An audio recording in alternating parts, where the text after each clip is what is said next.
Welcome to i dream sports. Yes, day 3 అయితే team India అయితే కాస్త డామినేట్ చేసినట్టు కనిపించింది. అందుకు ముఖ్య కారణం మీ అందరికీ తెలిసిందే, నితీష్ కుమార్ రెడ్డి ఇంకా వాషింగ్టన్ సుందర్.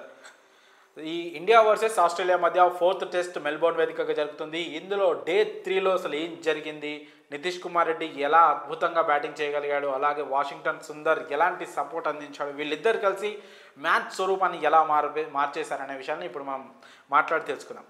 మీ అందరికీ తెలిసిందే, ఆస్ట్రేలియా ఫస్ట్ ఇన్నింగ్స్లో 474 పరుగుల మంచి స్కోర్ చేసింది. ఆ తర్వాత టీమిండియా ఫస్ట్ ఇన్నింగ్స్కి దిగిన తర్వాత రోహిత్ శర్మ ఫెయిల్ కావడం, విరాట్ కోహ్లీ 36 రన్స్ చేసి అవుట్ కావడం, ఆ తర్వాత కేఎల్ రాహుల్ 24 రన్స్ మాత్రమే చేయడంతో టాప్ ఆర్డర్లో ఒక్క యశస్వి జైస్వాల్ 82 రన్స్ చేశాడు. తను ఒక్కడు తప్ప మిగతా బ్యాట్స్మెన్స్ ఎవరు కావాల్సినన్ని రన్స్, కావాల్సినంత ఎఫర్ట్స్ పెట్టకపోవడంతో టీమిండియా మరోసారి ఆరంభంలో అంత ఎఫెక్ట్ చూపెట్టలేకపోయింది. యశస్వి జైస్వాల్ ఇంకా విరాట్ కోహ్లీ మధ్య మంచి పార్ట్నర్షిప్ వచ్చినప్పటికీ దురదృష్టవశాత్తు ఒక రన్అట్ చోటు చేసుకోవడం, అందులో బాగా ఆడుతున్న యశస్వి జైస్వాల్ సెంచరీకి దగ్గరకు వచ్చి అవుట్ కావడం కాస్త నిరాశపరిచింది. ఆ వెంటనే విరాట్ కోహ్లీ, ఆకాశ్దీప్ అవుట్ కావడం కూడా టీమిండియాని ట్రబుల్లో పడేసింది. ఆ తర్వాత 160+ రన్స్, 5 వికెట్స్ లాస్తో అయితే టీమిండియా డే 3ని మొదలుపెట్టింది. పంత్ ఇంకా రవీంద్ర జడేజా కొద్దిసేపు బాగానే ఆడినప్పటికీ కూడా పంత్ 28 రన్స్ చేసి తను అవుట్ అయిపోయాడు. ఒక బ్యాట్ షాట్ ఆడాడు. తను ఆడిన షాట్ పైన కూడా చాలా విమర్శలు వస్తున్నాయి. మాజీ క్రికెటర్ సునీల్ గవాస్కర్ కూడా రిషబ్ పంత్ ఆడిన షాట్ని అయితే చాలా తీవ్ర విమర్శలు చేశారు ఆయన. ఇంకా అలాగే రవీంద్ర జడేజా కేవలం 17 రన్స్ చేసి అవుట్ అయ్యి కాస్త విఫలమయ్యాడని చెప్పుకోవచ్చు. ఇంకా అక్కడి నుంచి మొదలైంది టీమిండియా డామినెన్స్. నితీష్ కుమార్ రెడ్డి అలాగే వాషింగ్టన్ సుందర్ ఇద్దరు చాలా ట్రెమెండరస్గా బ్యాటింగ్ చేశారండి. చాలా అద్భుతంగా చేశారు. వాళ్ళిద్దరిని ఎంత పొగిడినా తక్కువ. ఎందుకంటే ఒకానొక దశలో టీమిండియా ఎక్కడ ఫాలో ఆన్ ఆడుతుందో అని భయం కూడా వేసింది. కానీ ఆ భయాన్ని మాత్రం చంపేశారు వీళ్ళిద్దరూ. ఎందుకంటే ఇద్దరి మధ్య దాదాపు 120+ రన్స్ పార్ట్నర్షిప్ వచ్చింది. మామూలు పార్ట్నర్షిప్ కాదు. 8th వికెట్కి అంత పెద్ద పార్ట్నర్షిప్ అంటే నిజంగా చాలా గ్రేట్ అని చెప్పుకోవచ్చు. నితీష్ కుమార్ రెడ్డి సెంచరీ పూర్తి చేసుకొని ఇంకా నాట్అవుట్గా ఉన్నాడు. 105 రన్స్ చేశాడు. 176 బాల్స్లో 10 4s 1 6 ఉన్నాయి అతని ఇన్నింగ్స్లో. అలాగే వాషింగ్టన్ సుందర్ చాలా స్లోగా ఆడినప్పటికీ కూడా ఖచ్చితంగా అది నీడి నితీష్ కుమార్ రెడ్డికి మంచి సపోర్ట్ అందిస్తూ అతను కూడా 50 కంప్లీట్ చేసుకోవడం ఇక్కడ మనకి ఒక గుడ్ న్యూస్.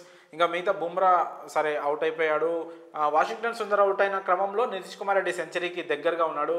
జస్ట్ చాలా తక్కువ రన్స్ కొడితే తను సెంచరీ కంప్లీట్ చేసుకుంటాడు. కానీ ఆ టైంలో వాషింగ్టన్ సుందర్ అవుట్ కావడం, ఆ వెంటనే బుమ్రా అవుట్ కావడంతో అయ్యో ఏంటి నితీష్ కుమార్ రెడ్డి సెంచరీ కంప్లీట్ కాదా, ఎందుకంటే మిగతా ప్లేయర్లు అందరూ అవుట్ అయిపోతే ఆల్అవుట్ అయిపోతే నితీష్ కుమార్ రెడ్డి సెంచరీ పూర్తి చేసుకుండా జస్ట్ 90sలో నాట్అవుట్గా మిగిలిపోతాడేమని భయం వేసింది. కానీ మొహమ్మద్ సిరాజ్ తనకు మంచి సపోర్ట్ అందించి బుమ్రా అవుట్ అయిన తర్వాత మిగతా 3 బాళ్ళు బాగా డిఫెండ్ చేసి తనకైతే సాలిడ్ సపోర్ట్ అందించాడు.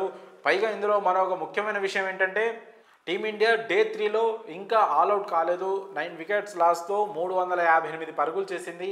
ఇక 4th డే టీమిండియా మిగిలిన ఒక్క వికెట్తో ఎంతసేపు బ్యాటింగ్ చేసి ఎన్ని రన్స్ అయినా పర్వాలేదు, అవన్నీ కూడా మనకి యూస్ఫుల్ అవుతాయి. సో ఎన్ని రన్స్ యాడ్ చేస్తుంది అనే దానిపైన ఈ మ్యాచ్ ఫలితం కూడా ఆధారపడి ఉంది. నితీష్ కుమార్ రెడ్డి తన సెంచరీ దాటిన తర్వాత కాస్త వేగంగా ఆడే ప్రయత్నం చేస్తాడు, ఎక్కువ స్ట్రైక్ తీసుకుంటాడు. ఎందుకంటే అవతల ఎండ్లో సిరాజ్ ఉన్నాడు కాబట్టి తనే ఎక్కువ స్ట్రైకింగ్ తీసుకుంటాడు డే 4లో కూడా. సో వీలైనన్ని ఎక్కువ రన్స్ యాడ్ చేసి టీమిండియా ఆల్అవుట్ అయిన తర్వాత ఆస్ట్రేలియాని ఎంత తక్కువ స్కోర్కి టీమిండియా సెకండ్ ఇన్నింగ్స్లో ఆల్అవుట్ చేయగలిగితే మనకంత విన్నింగ్ పర్సంటేజ్ అనేది పెరుగుద్ది ఖచ్చితంగా. సో సెకండ్ ఇన్నింగ్స్లో ఆస్ట్రేలియాని వీలైనంత తక్కువ స్కోర్కి ఆల్అవుట్ చేయగలిగితేనే ఈ మ్యాచ్ ఫలితం ఆధారపడింది. సో టెస్టుల్లో ఏమైనా జరగవచ్చు. హోప్ టీమిండియా అయితే ఈ మ్యాచ్ గెలవాలని ఆశిద్దాం. ఇక్కడ ముఖ్యంగా డే 3లో హీరో ఎవరంటే ఇనానిమస్గా నితీష్ కుమార్ రెడ్డి పేరు అయితే మనం చెప్పొచ్చు. ఎందుకంటే చాలా అద్భుతంగా బ్యాటింగ్ చేసి సెంచరీ చేశాడు. తన కెరీర్లో ఫస్ట్ సెంచరీ.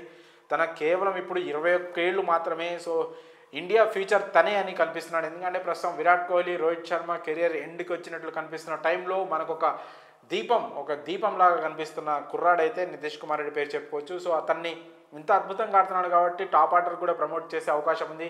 తను టాప్ ఆర్డర్లో కూడా ఆడించాలనే డిమాండ్ కూడా క్రికెట్ ఫ్యాన్స్ నుంచి వ్యక్తం అవుతున్నాయి. మరి చూడాలి భవిష్యత్తులో ఏమవుతుందో. మరి 4th టెస్ట్ డే 3లో నితీష్ కుమార్ రెడ్డి బ్యాటింగ్ అలాగే టీమిండియా పర్ఫార్మెన్స్ పై, వాషింగ్టన్ సుందర్ బ్యాటింగ్ పై మీ అభిప్రాయాన్ని కామెంట్స్ రూపంలో తెలియజేయండి.